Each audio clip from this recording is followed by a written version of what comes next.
മുനമ്പത്തെ വഖഫ് അധിനിവേശത്തിനെതിരെ രാഷ്ട്രീയ മത സമുദായ സംഘടനകൾ യോജിച്ച പ്രക്ഷോഭത്തിലേക്ക്. SNDP യോഗത്തിന്റെ നേതൃത്വത്തിൽ ചെറായി ബീച്ച് മുതൽ മുനമ്പം ബീച്ച് വരെ മനുഷ്യച്ചങ്ങല തീർക്കും. വൈകിട്ട് 3:30 ആയിരങ്ങൾ അണിനിരക്കുന്ന മനുഷ്യച്ചങ്ങല. വഖഫ് ബോർഡ് അധിനിവേശത്തിന്റെ ഇരകളായി മാറിയ മുനമ്പം ചെറായി തീരദേശ മേഖലയിലെ 600ഓളം കുടുംബങ്ങളുടെ ചെറുത്തുനിൽപ്പിന് പിന്തുണ നൽകുന്നതിന്റെ ഭാഗമായാണ് SNDP യോഗം മനുഷ്യച്ചങ്ങല തീർക്കുക. തുഷാർ വെള്ളാപ്പള്ളി ഉൾപ്പെടെയുള്ള നേതാക്കൾ മനുഷ്യച്ചങ്ങലയ്ക്ക് നേതൃത്വം നൽകും. SNDP യോഗം വൈപ്പിൻ യൂണിയന്റെയും ശാഖകളുടെയും നേതൃത്വത്തിൽ വൈകിട്ട് 3:30 ചെറായി ബീച്ച് മുതൽ മുനമ്പം ബീച്ച് വരെ തീരദേശ മേഖലയിലാണ് മനുഷ്യച്ചങ്ങല.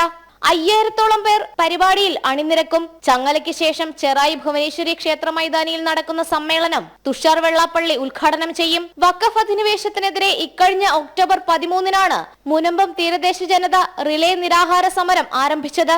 33 ദിവസം പിന്നിട്ട സമരത്തിന് BJP ഉൾപ്പെടെ പിന്തുണ നൽകിയിട്ടുണ്ട്. മുനമ്പം പ്രദേശത്തെ 610 കുടുംബങ്ങളാണ് വഖഫ് അവകാശവാദത്തെ തുടർന്ന് കിടപ്പാടം നഷ്ടപ്പെടുന്ന സാഹചര്യത്തിലേക്ക് എത്തി നിൽക്കുന്നത്. ജനം, കൊച്ചി.